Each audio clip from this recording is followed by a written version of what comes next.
O director da obra da Ponte da Barca confirmou esta mañá que, se o tempo o permite, as obras de rehabilitación poderían estar terminadas en 2 semanas.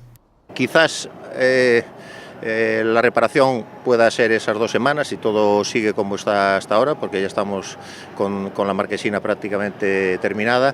Lo que nos va a llevar más tiempo es del desmontaje del andamio, que ya habrán visto que está desmontado del lado Pontevedra prácticamente. El desmontaje del andamio nos va a llevar más tiempo, pero ya es irrelevante para las cuestiones de tráfico. Entre os traballos que se levaron a cabo na ponte, cabe destacar a sustitución da marquesina de madeira e a remodelación da parte estrutural. La parte estructural, que es la que ven con los andamios, eso se trata de una reparación muy localizada, en donde ha habido que ir a todos los puntos de oxidación que se detectaron previamente en el proyecto, que después, como pasa siempre en estos casos, al poder acercarse al hormigón de una forma muy próxima, siempre las reparaciones acaban siendo de mayor entidad. Neste proxecto fíxose tamén un repintado completo da ponte con pintura especial que axuda á protección do formigón e, ademais, levouse a cabo unha melloría industrial na madeira.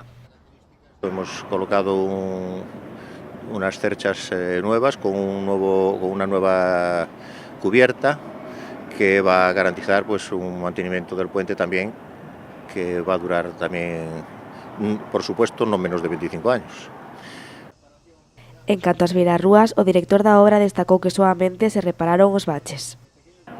Las aceras no venían como reparación estructural, entonces lo único que se ha hecho sí es reparar los baches que había más generales, que había, o sea, quiero decir, deformaciones importantes que había o incluso mortero que había saltado. Eso se ha reparado todo y ahora se le va a dar una nueva pintura del mismo estilo de la que tenía anteriormente. Cabe destacar que durante estas 2 semanas o carril de circulación manterase pechado e a Ponte da Barca seguirá sendo soamente de saída da cidade.